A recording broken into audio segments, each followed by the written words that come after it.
What does astrology have to do with the electromagnetic spectrum? Interesting. Let's find out.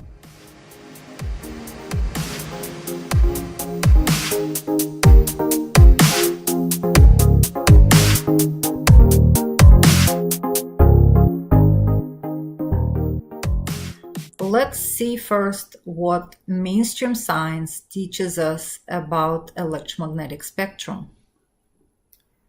The electromagnetic spectrum is the range of frequencies of electromagnetic radiation corresponding to wavelengths from thousands of kilometers down to a fraction of the size of an atomic nucleus. Look at the spectrum. Why do you think it is cut off on both sides? What do you think is on the right? And what do you think is on the left?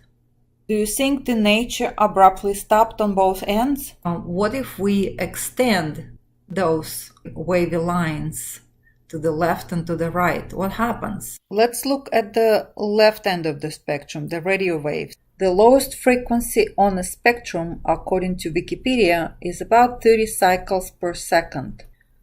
There is such thing as extremely low frequency, and such frequency is designated to the band between 3 and 30 Hz, and is corresponding to the wavelengths of 100,000 to 10,000 kilometers, respectively. And this type of frequencies are a little bit used in atmospheric science. Extremely low frequencies are generated by lightning, for example, and natural disturbances in Earth's magnetic field. So they are subject of research by atmospheric scientists. Because of the difficulty of building antennas that can radiate such long waves, electromagnetic frequencies have been used in only a very few human-made communication systems. What about 1 cycle per second, or 1 cycle per day, or 1 cycle per 12 years? These are much lower frequencies. If we continue looking for lower and lower frequencies in this spectrum, we eventually get to frequencies of the moon rotating around Earth, the Earth rotating around its axis and around the Sun, frequencies of Jupiter, Mercury, Pluto, even to frequencies of the stars. All of the types of waves that presented in this spectrum on a picture are essentially energy waves. If you look at the conventional electromagnetic spectrum, every segment has a name. There are radio waves, microwaves, visual light, etc.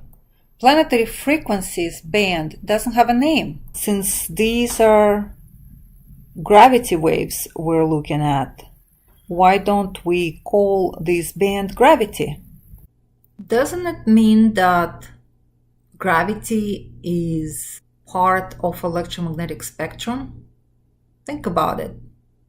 If you heard of unified field theory, what scientists are trying to do, they're trying to unify gravity with electromagnetic forces.